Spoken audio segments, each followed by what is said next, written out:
అందుకు ఆయన కుమారి నీ విశ్వాసము నిన్ను స్వస్థపరచెను. హల్లెలూయా. ఏమన్నాడు? కుమారి నీ విశ్వాసం నిన్ను స్వస్థపరచెను. సమాధానము గలదానవై పొమ్ము. చాలమ్మా, అండర్లైన్ చేసుకుందాం. కుమారి నీ విశ్వాసం నిన్ను స్వస్థపరచెను. విశ్వాసం అంటే మనం ఏదో వాక్యం వినగానే ఆ యొక్క బలమైనటువంటి వాక్యానికి కొంచెంసేపు ఆ యొక్క అభిషేకముతో, ఆ ప్రభావంతో, మన విశ్వాసంతో ఊగిపోతాం. కానీ నీ విశ్వాసం ఎప్పుడు కనబడుతుంది తెలుసా? నువ్వు ఇక్కడ నుంచి ఇంటికి వెళ్ళి ఒక 2-3 రోజులు అయిపోయిన తర్వాత అప్పుడు నీ విశ్వాసం బయటపడుతుంది. ప్రార్థన అంటే అప్పుడు నీ మనసు ఒప్పుకోదు, వాక్యము నీ మనసు ఒప్పుకోదు. అరే మందిరానికి వెళ్దాం, అక్కడ ప్రార్థన అవుతుంది ప్రతిరోజు, దైవజనుడు తర్వాత అక్కడ కొంతమంది కలిసి అక్కడ ప్రార్థనలు జరుపుతూ ఉన్నారు, మనం వెళ్ళాం. అక్కడ మన లోపల ఆశ కానీ అవసరత కానీ లేదు.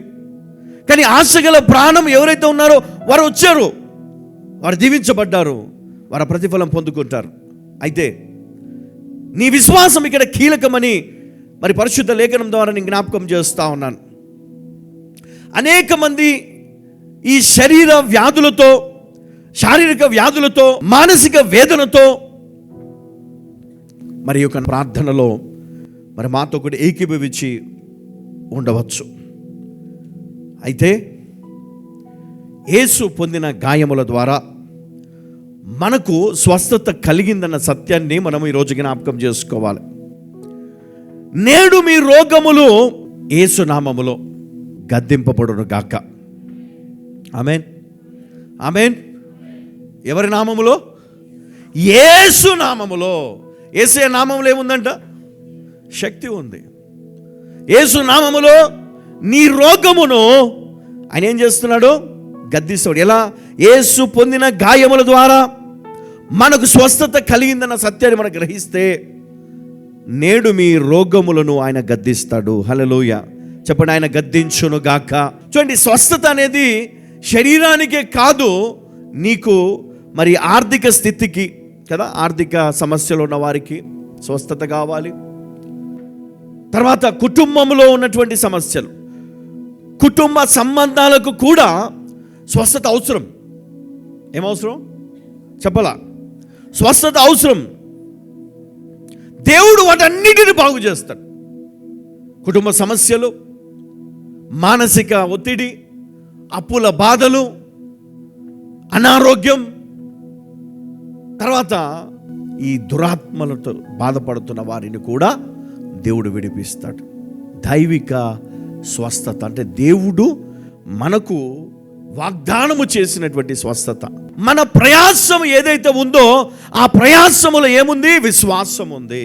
అందుకే కుమారి నీ విశ్వాసం నిన్ను స్వస్థపరిచెను. నువ్వు విశ్వాసం కలిగి ఉన్నావు కాబట్టి నువ్వు ప్రార్థనకు వచ్చావు. నువ్వు విశ్వాసం కలిగి ఉన్నావు కాబట్టి నువ్వు ఇక్కడికి వచ్చి ప్రార్థనలు ఏకీభవించావు. నీ విశ్వాసము గొప్పది కాబట్టి దేవుడు నీ స్థితిని మార్చబోతా ఉన్నాడు. నీ శరీరంలో ఉన్న రోగమును ఆయన బయటికి తీసుకొని రాబోతా ఉన్నాడు. హల్లెలూయా. నీ అప్పు బాధలు, నీ ఆర్థిక సమస్యలు ఆయన కొట్టివేయబోతున్నాడు. హల్లెలూయా, హల్లెలూయా, హల్లెలూయా. దేవుడు బాగు చేయబోతా ఉన్నాడు.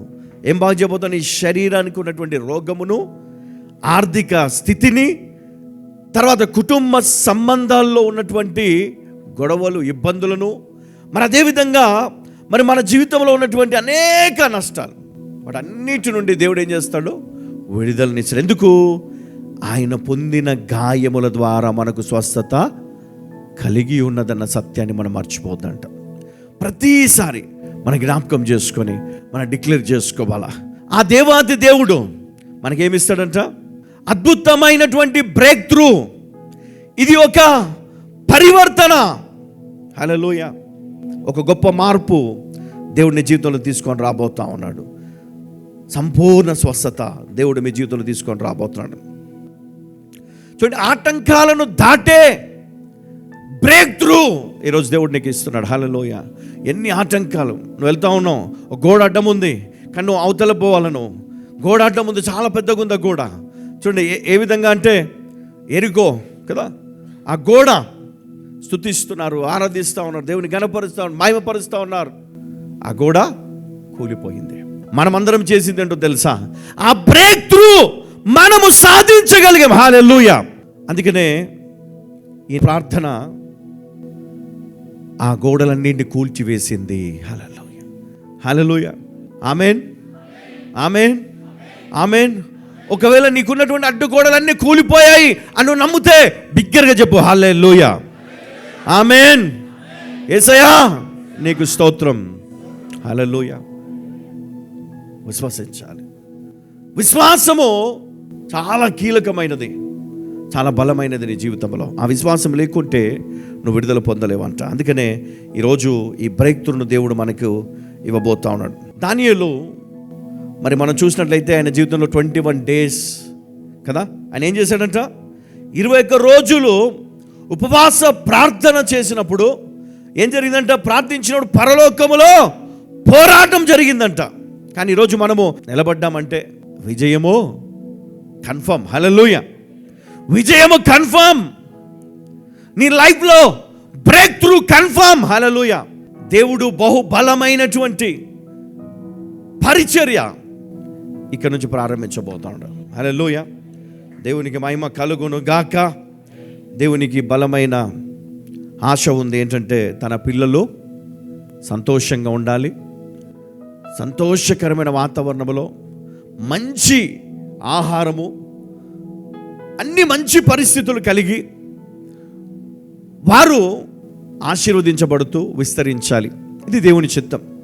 భూమిని స్వతంత్రించుకోవాలి, ఇది దేవుని చిత్తం. అందుకే మరి ఈరోజు నేను మీకు జ్ఞాపకం చేస్తా ఉన్నా, నువ్వు ఏ ప్రార్థనలు అయితే నువ్వు మొదలు పెట్టావో, ఏ రిక్వెస్ట్ అన్నీ నువ్వు రాసి పెట్టుకున్నావు అవన్నీ కూడా దేవుడు కంప్లీట్ చేశాడు. హల్లెలూయా, హల్లెలూయా. ఇక రేపటి నుండి ఇంకా కొత్త ఆరంభం దేవుడు మొదలు పెట్టబోతా ఉన్నాడు. హల్లెలూయా.